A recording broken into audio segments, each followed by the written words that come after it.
Hi friends, welcome to നാടൻ foodie. ഇന്ന് ഞാനിവിടെ തയ്യാറാക്കാൻ പോകുന്നത് ടേസ്റ്റി ആയിട്ടുള്ളൊരു കസ്റ്റേർഡ് ഫ്രൂട്ട് സാലഡാണ്. വളരെ പെട്ടെന്ന് നമുക്ക് വീട്ടിൽ തയ്യാറാക്കിയെടുക്കാൻ സാധിക്കും. ആരെങ്കിലും ഗസ്റ്റ് ഒക്കെ വരുമ്പോൾ നമുക്കൊരു ഡെസേർട്ടായിട്ട് ഇത് കൊടുക്കാവുന്നതാണ്.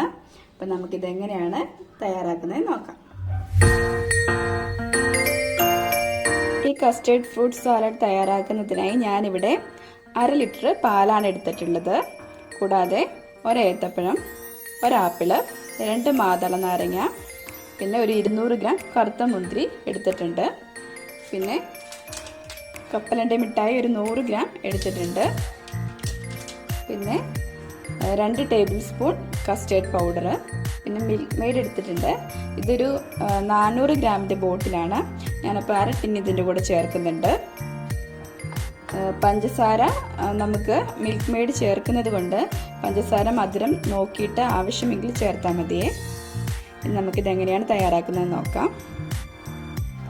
ഞാനിവിടെ ഒരു ബൗൾ വെച്ചിട്ടുണ്ട്. അതിലേക്ക് കുറച്ച് പാല് ഒഴിച്ചു കൊടുക്കുകയാണ്. എന്നിട്ട് നമ്മുടെ കസ്റ്റേർഡ് പൗഡർ കുറേശ്ശായിട്ട് ഇട്ട് കൊടുത്തിട്ട് നമുക്കൊന്ന് മിക്സ് ചെയ്തെടുക്കാം. നമ്മുടെ ഡയറക്റ്റ് പാലിലോട്ട് ഒഴിക്കുമ്പോൾ കട്ട പിടിക്കാതിരിക്കാൻ വേണ്ടിയാണ് ഇങ്ങനെ ചെയ്യുന്നത്. അപ്പം ഇത് ഞാൻ നല്ലതുപോലെ കലക്കി എടുത്തിട്ടുണ്ട്. നമുക്കിത് മാറ്റി വയ്ക്കാം. ഇപ്പം ഞാനിവിടെ ഒരു പാൻ വെച്ചിട്ടുണ്ട്. അതിലേക്ക് നമ്മുടെ പാൽ ഞാനിങ്ങനെ ഒഴിച്ചു കൊടുക്കുകയാണ്.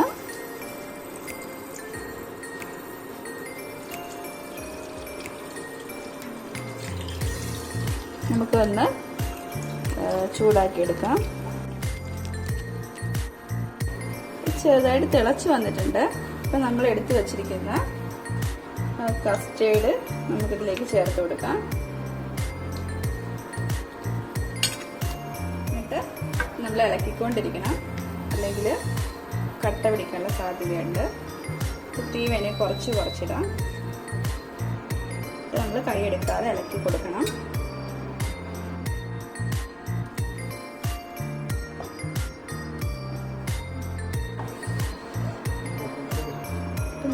ഈ സമയത്ത് നമ്മൾ എടുത്ത് വെച്ചിരിക്കുന്ന മിൽക്ക് മെയ്ഡ് അങ്ങ് ചേർത്ത് കൊടുക്കുകയാണ്. മിൽക്ക് മെയ്ഡ് ചേർത്ത് കൊടുത്തതിന് ശേഷം നമ്മൾ മധുരം നോക്കണേ. മധുരം നോക്കിയിട്ട് നിങ്ങൾക്ക് കൂടുതൽ ആവശ്യമെങ്കിൽ വീണ്ടും ആഡ് ചെയ്യാം. ഞാൻ നോക്കിയില്ല, മധുരം നോക്കട്ടെ.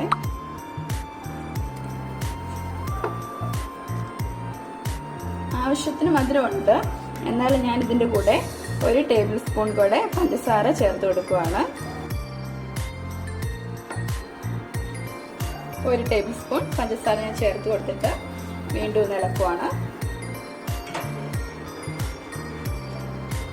നോക്കിയതിപ്പോൾ ആവശ്യത്തിന് കുറുകി വന്നിട്ടുണ്ട്. അപ്പം നമുക്ക് സ്റ്റൗ ഓഫ് ചെയ്തിട്ട് ഇന്ന് തണുക്കാൻ വെക്കാം. ആ സമയം കൊണ്ട് നമ്മുടെ ഫ്രൂട്ട്സ് ഒക്കെ ഒന്ന് കട്ട് ചെയ്തെടുക്കാം. അപ്പോൾ ഫ്രൂട്ട്സ് കട്ട് ചെയ്യുമ്പം നമ്മൾ നന്നായിട്ട് കഴുകിയിട്ട് വേണം കേട്ടോ കട്ട് ചെയ്യാൻ വേണ്ടി. അതുപോലെ തന്നെ ആപ്പിൾ ഏറ്റവും ലാസ്റ്റ് കട്ട് ചെയ്തെടുത്താൽ മതി. കാരണം എന്താണെന്ന് വെച്ചിട്ടുണ്ടെങ്കിൽ നേരത്തെ കട്ട് ചെയ്തിട്ടുണ്ടെങ്കിൽ അത് കറുത്തു പോകാൻ സാധ്യതയുണ്ട്. അതുകൊണ്ട് ഏറ്റവും ലാസ്റ്റ് അത് കട്ട് ചെയ്താൽ മതി. അപ്പം നമുക്കിത് തണുക്കാൻ വേണ്ടി വയ്ക്കാം. ഞാൻ ഫ്രൂട്ട്സ് എല്ലാം കട്ട് ചെയ്തെടുത്തിട്ടുണ്ട്. മാതളത്തിന് ഇച്ചിരി കളറ് കുറവാണ്, എന്നാലും സാരമില്ല. പിന്നെ നിങ്ങളുടെ കയ്യിൽ എന്തൊക്കെ ഫ്രൂട്ട്സ് ആണോ ഉള്ളത് അതെല്ലാം നമുക്ക് ഇതിൻ്റെ കൂടെ ചേർക്കാം കേട്ടോ. ഞാനിപ്പം ഒരു 4 ഐറ്റമാണ് എടുത്തിട്ടുള്ളൂ. നിങ്ങളുടെ കയ്യിലുള്ള ഫ്രൂട്ട്സ് എല്ലാം നമുക്ക് ഇതിൻ്റെ കൂടെ ചേർക്കാവുന്നതാണ്. പിന്നെ ഫ്രൂട്ട്സ് മുറിക്കുന്നതിന് മുന്നേ നല്ലപോലെ ഉപ്പുവെള്ളം ഉപയോഗിച്ച് നല്ലതുപോലെ കഴുകണം. അത് പ്രത്യേകം ശ്രദ്ധിക്കണം കേട്ടോ.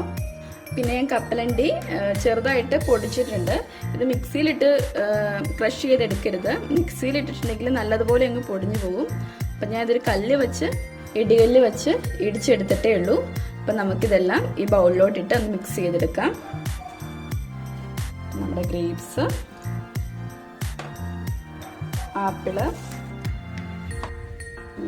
മാതളം, പിന്നെ ഏത്തപ്പഴം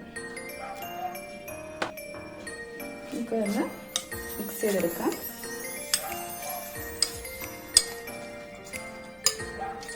ഇനി നമ്മൾ പൊടിച്ചെടുത്ത കപ്പലണ്ടി കൂടെ ചേർത്ത് കൊടുക്കാം.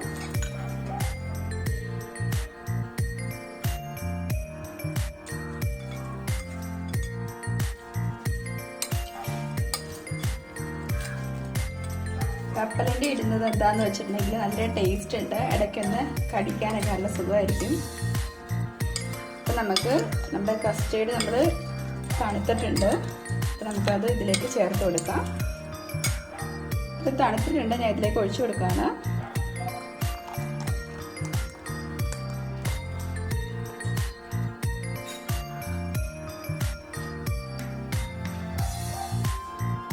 നമുക്കിത് മിക്സ് ചെയ്യാം.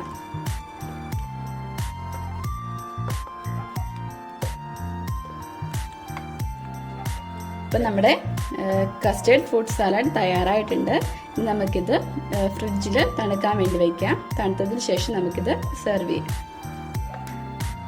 എമ്മി ആൻഡ് ഡെലീഷ്യസ് ആയിട്ടുള്ള കസ്റ്റേർഡ് ഫ്രൂട്ട് സാലഡ് ഇവിടെ തയ്യാറായി കഴിഞ്ഞു. നിങ്ങളെല്ലാവരും ഇത് വീട്ടിൽ ട്രൈ ചെയ്ത് നോക്കണം. ആ കപ്പലണ്ടിയും കണ്ടൻസ് മിൽക്കും ഒക്കെ ഇട്ടപ്പോൾ നല്ലൊരു ടേസ്റ്റ് ആയിട്ടുണ്ട്. അപ്പോൾ നിങ്ങളെല്ലാവരും ഇത് വീട്ടിൽ ട്രൈ ചെയ്ത് നോക്കണം. കൂടാതെ ഇത് ഇഷ്ടപ്പെട്ടിട്ടുണ്ടെങ്കിൽ ലൈക്ക് ചെയ്യുകയും വേണം. നമ്മുടെ ചാനലിലെ മറ്റു റെസിപ്പികളും നിങ്ങൾക്ക് ലഭിക്കുന്നതിനായി ചാനൽ സബ്സ്ക്രൈബ് ചെയ്യാൻ മറക്കരുത്. കൂടാതെ തൊട്ടടുത്തുള്ള ബെൽ ഐക്കൺ കൂടി ക്ലിക്ക് ചെയ്യുകയും വേണം. വീണ്ടും മറ്റൊരു റെസിപ്പിയുമായി നമുക്ക് കാണാം. അതുവരേക്കും bye. Thank you. Take care.